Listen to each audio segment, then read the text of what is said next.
السلام علیکم دوستو، رمضان المبارک اپنی پوری عظمت و برکت کے ساتھ چل رہا ہے اور اس مہینے میں ہماری نوجوان نسل برکت حاصل کرنے کے بجائے اس کا الٹا یعنی کہ ان کی یہ عادت بن چکی ہے کہ وہ ساری رات جاگتے ہیں۔ کوئی کرکٹ جیسے کھیل کھیلتا نظر آتا ہے تو کوئی موبائل فون یا موویز دیکھتا ہے، اور اسی طرح جب سحری کا وقت ہوتا ہے تو یہ لوگ سحری کر کے روزہ رکھتے ہیں اور نماز فجر ادا کر کے سو جاتے ہیں۔ دوستو، جو لوگ سحری کے بعد سو جاتے ہیں وہ حضرت علی رضی اللہ تعالی عنہ کا یہ بیان ضرور سن لے۔ تو چلیے، یہ ویڈیو شروع کرنے سے پہلے آپ لوگوں سے ایک چھوٹی سی ریکویسٹ ہے کہ آپ لوگ اس چینل کو سبسکرائب کر لیں اور اس ویڈیو کو ایک لائک کر دیں، کیونکہ لائک کرنے سے یہ ویڈیو وائرل ہو جاتی ہے۔ حضرت عائشہ رضی اللہ تعالی عنہا کی مشہور روایت ہے کہ جب مؤذن فجر کی اذان دے کر خاموش ہو جاتا ہے اور سورج طلوع ہو جاتا ہے یعنی صبح کی روشنی پھیلنے لگتی، تو آپ صلی اللہ تعالی علیہ وسلم کھڑے ہو جاتے اور 2 رکعات سنت فجر ادا کرتے اور اس کے بعد اپنی داہنی کروٹ پر لیٹ جاتے تھے، یہاں تک کہ مؤذن اقامت کہنے کی اجازت حاصل کرنے کے لیے رسول اللہ صلی اللہ تعالی علیہ وسلم کے پاس آتا تو آپ صلی اللہ تعالی علیہ وسلم نماز کے لیے مسجد تشریف لے جاتے تھے۔ حضرت عثمان رضی اللہ تعالی عنہ سے مروی ہے کہ آپ صلی اللہ تعالی علیہ وسلم نے فرمایا، فجر کی نماز کے بعد سورج نکلنے تک ذکر خدا میں لگے رہنے سے رزق میں برکت ہوتی ہے۔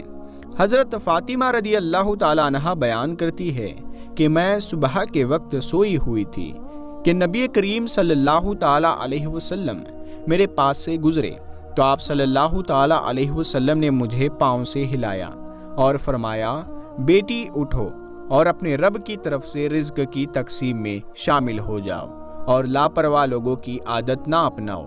اللہ تعالیٰ صبح صادق سے لے کر سورج نکلنے تک لوگوں کا رزق تقسیم کرتا ہے۔ حضرت انس بن مالک رضی اللہ تعالی عنہ سے روایت ہے کہ رزق حاصل کرنے کے لیے صبح صادق سے سورج نکلنے تک مت سویا کرو۔ حضرت انس رضی اللہ تعالی عنہ سے اس کی وجہ پوچھی گئی تو فرمایا کہ اس وقت 70 مرتبہ تسبیح، تکبیر و استغفار کرنے سے روزی میں برکت ہوتی ہے۔ حضرت علی رضی اللہ تعالی عنہ کی روایت ہے کہ زمین کی سطح پر کیے جانے والے 3 کاموں کی وجہ سے زمین اپنی تکلیف کا اظہار کرتی ہے۔ نمبر 1، کسی کا ناحق خون بہانے سے۔ نمبر 2، وہ غسل جو زنا جیسے برے کام کے بعد کیا جائے، اور نمبر 3، سورج نکلنے سے پہلے سونے سے۔ حضرت ابو وائل فرماتے ہیں، ہم صبح کی نماز پڑھنے کے بعد حضرت عبداللہ بن مسعود رضی اللہ تعالیٰ عنہ کی طرف گئے، دروازے سے سلام کیا تو انہوں نے ہمیں اجازت دے دی، مگر ہم تھوڑی دیر دروازے کے ساتھ ٹھہرے رہے تو ایک باندی آئی اور اس نے کہا، تم اندر کیوں نہیں داخل ہو رہے؟ پھر ہم اندر داخل ہوئے تو دیکھا حضرت عبداللہ بیٹھے تسبیح پڑھ رہے تھے۔ انہوں نے فرمایا، تمہیں کس چیز نے اندر آنے سے روکا ہے جبکہ تمہیں اجازت دے دی گئی تھی؟ تو ہم نے کہا، حضرت کوئی بات نہیں ہے سوائے اس کے کہ ہم نے خیال کیا کہ شاید گھر والوں میں سے کوئی سو رہا ہو۔ اس پر حضرت عبداللہ نے فرمایا، تم نے ابن ام عبد کے گھر والوں کے بارے میں غفلت کا گمان کیا۔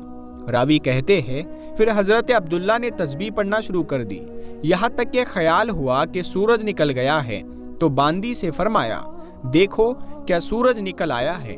بہت سی روایت میں ہے کہ اللہ پاک صبح صادق سے لے کر سورج نکلنے تک مخلوق کے لیے رزق تقسیم کرتا ہے، یعنی وہ لوگ جو اس پورے وقت میں غافل رہتے ہیں، سوئے رہتے ہیں، وہ رزق کی برکت سے محروم ہو جاتے ہیں۔ اس حدیث سے معلوم ہوا کہ صبح صادق سے لے کر سورج نکلنے تک رزق کی تقسیم ہوتی ہے اور اس وقت سونا لاپرواہ لوگوں کا رویہ ہے۔ نبی کریم صلی اللہ تعالی علیہ وسلم اور صحابہ کرام رضوان اللہ تعالی علیہم اجمعین، ان لوگوں کا طریقہ کار یہ تھا کہ جب وہ فجر کی نماز پڑھ لیتے تھے تو سورج کے نکلنے تک اپنی جگہ پر ہی بیٹھے رہتے تھے اور ذکر و اذکار میں لگے رہتے تھے،